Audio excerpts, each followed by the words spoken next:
Jemaat yang dikasihi Tuhan, sebelum kita mendengarkan renungan firman Tuhan hari ini, mari kita berdoa.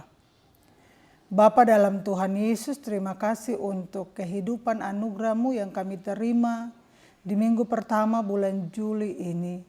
Tuhan, pagi ini kami akan mendengarkan suara-Mu. Tolong kami agar kami mampu melakukan kehendak-Mu. Jadikanlah hamba-Mu perpanjangan tangan Tuhan, dan biarlah melalui kesempatan ini kami diteguhkan untuk dapat memahami sungguh bahwa penderitaan yang Tuhan izinkan kami alami tidak menghapuskan kasih Tuhan bagi kami, justru melaluinya kami belajar mengandalkan Engkau Tuhan, Allah yang penuh kasih, yang kasih-Nya abadi di sepanjang hidup kami.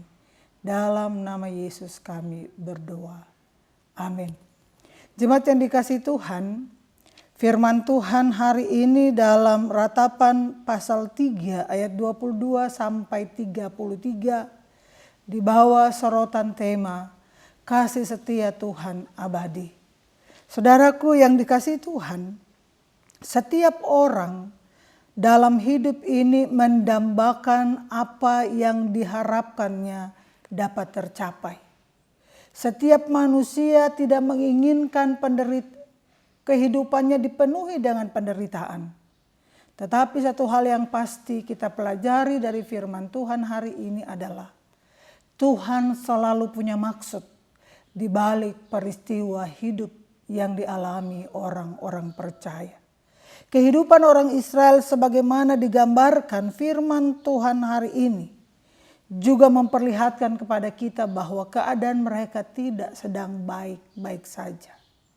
Ketika orang Israel jatuh di dalam dosa, mereka memberontak terhadap Tuhan, maka Tuhan yang adalah setia tidak lantas membiarkan mereka jatuh semata-mata terbawa arus dari dosa yang mereka lakukan.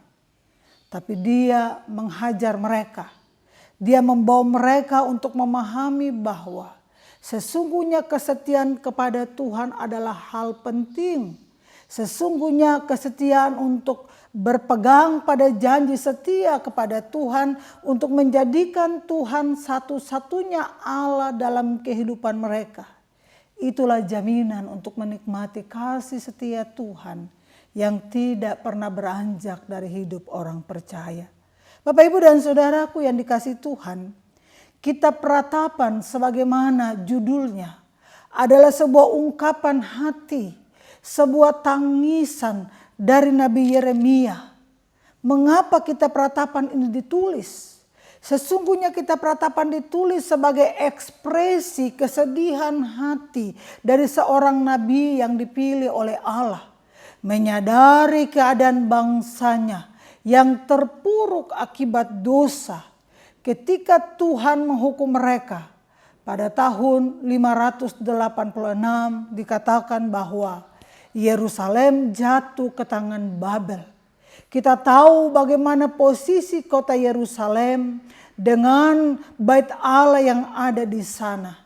Bait Allah di Yerusalem adalah simbol kebesaran, tanda kehadiran, sekaligus bukti kejayaan bangsa Israel sebagai umat pilihan Allah. Tetapi karena dosa, karena pendurhakaan, karena ketidaksetiaan kepada Tuhan, maka kota Yerusalem, maka bait Allah, maka kejayaan orang Israel menjadi runtuh di tangan bangsa asing yaitu Babilonia. Dan mereka pun mengalami pembuangan sebagai konsekuensi dari dosa itu. Di dalam keadaan di mana kesedihan, di mana keputusasaan, di mana kehilangan harapan dialami oleh bangsanya, maka Nabi Yeremia muncul dengan nyanyian ratapannya.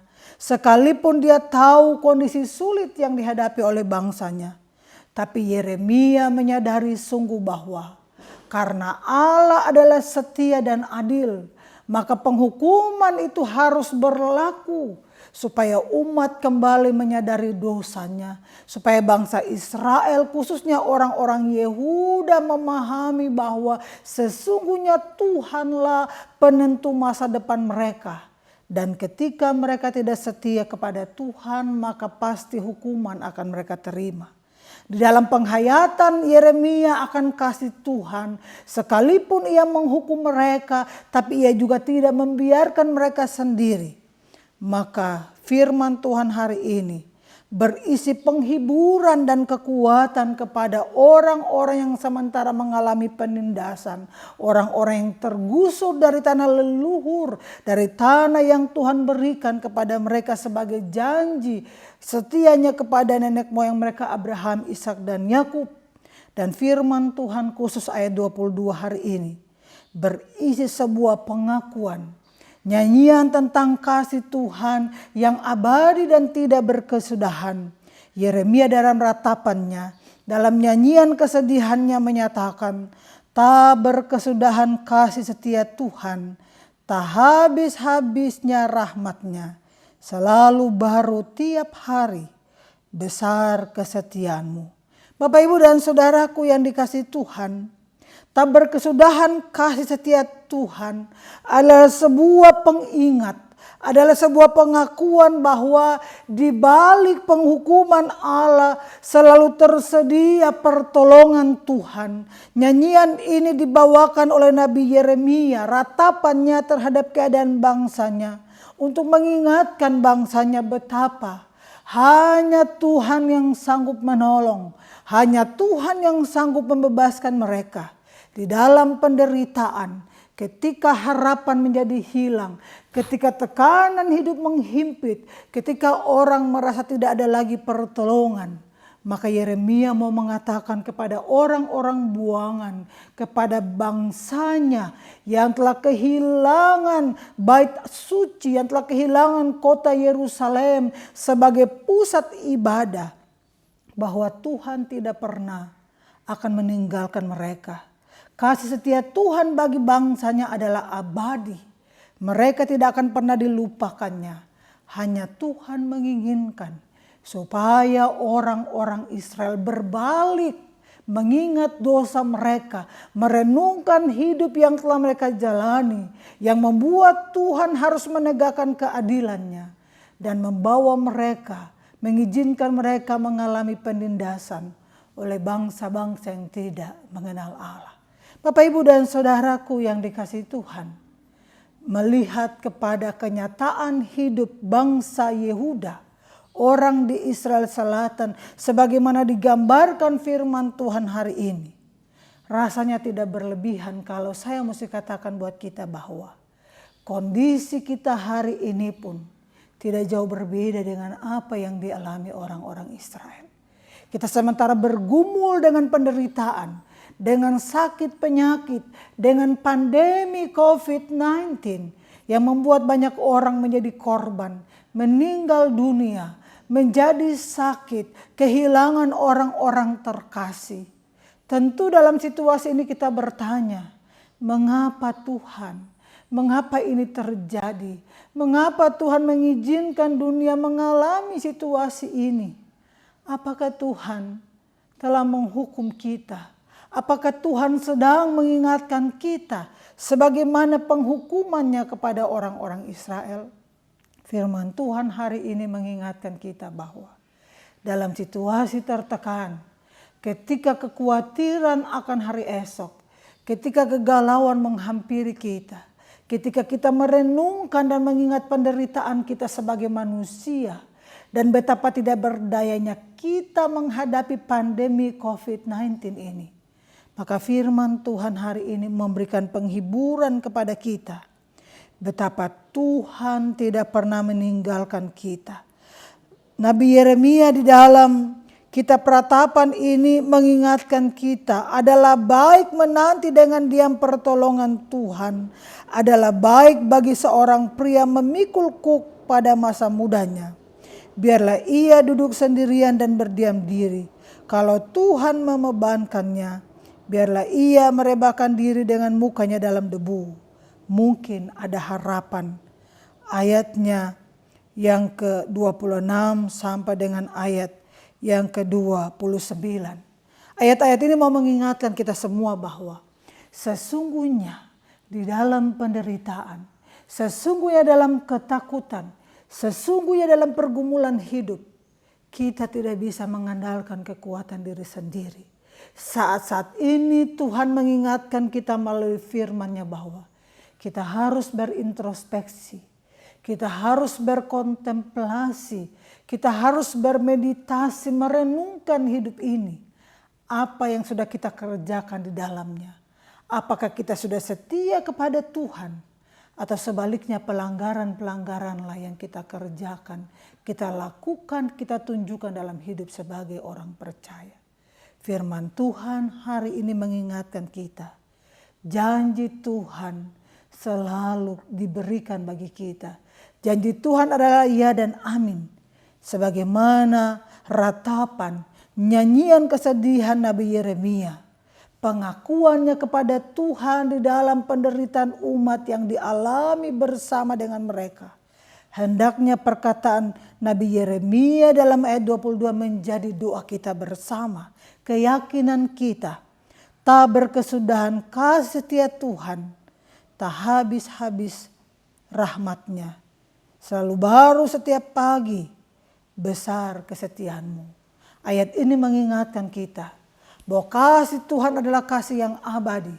Kasih Tuhan adalah kasih yang melampaui pendurhakaan dan juga pelanggaran kita. Kasih Tuhan adalah kasih yang selalu baru setiap hari. Dengan demikian, kita harus membaharui komitmen. Mari menjadikan kesempatan hidup ini sebagai peluang yang Tuhan izinkan bagi kita. Untuk membaharui hati kita, membaharui pikiran kita, membaharui tindakan dan perkataan kita. Supaya yang kita kerjakan dengan hidup yang Tuhan kasih adalah hal-hal yang menyenangkan Tuhan. Dan biarlah apa yang dikatakan Yeremia hari ini adalah baik menanti dengan diam pertolongan Tuhan. Itu bukan berarti kita tidak harus berusaha. Kita tidak boleh melakukan apa-apa. Tapi Tuhan menghendaki kita bersemangat, kita berjuang, membentengi diri, menerapkan protokol kesehatan. Tapi sekali lagi, jangan menjadikan itu semua tempat kita bergantung dan tempat kita menyandarkan harapan kita. Ingat bahwa pertolongan kita hanya datang dari Tuhan. Dengan demikian firman Tuhan hari ini mengingatkan kita. Jangan berputus asa. Bagi saudara-saudaraku, bagi umat Tuhan di Pok El Shaddai yang sementara bergumul dengan COVID-19, mereka yang tertular, bapak dan ibu dan adik-adikku, tetap semangat, terus berdoa, percaya bahwa pertolongan Tuhan tidak pernah terlambat. Yakin bahwa kasih Tuhan adalah kasih yang abadi. Mari menyerahkan hidup kepada Tuhan dan meminta Dia memberikan kesempatan hidup kepadanya. Mari membentengi diri dengan menjaga protokol kesehatan. Tapi jangan pernah melupakan iman dan percaya. Menjadikan doa kekuatan. Dan setia melakukan firman Tuhan. Sebagai wujud syukur kita atas kesempatan hidup yang Tuhan berikan. Tuhan memberkati kita semua. Mari meyakini kasih setia Tuhan yang tidak pernah meninggalkan kita. Ingatlah selalu penghiburan Tuhan. Kekuatan Tuhan, pemulihan dari Tuhan sanggup dikerjakan bagi kita yang percaya dan setia. Dengan demikian, mari menjadikan kesetiaan kepada Tuhan. Mari menjadikan firman Tuhan obat dalam hidup ini. Dan mari menjadikan jaminan janji setia Tuhan sebagai kekuatan dan pengharapan menjalani hari-hari hidup ke depan. Dengan percaya, Tuhan tidak pernah meninggalkan kita. Kasih-Nya abadi, setianya tiada bertara. Bergantunglah kepada Tuhan dan mintalah pertolongan-Nya. Sebab hanya Dia yang sanggup menyelamatkan kita. Tuhan memberkati kita. Amin.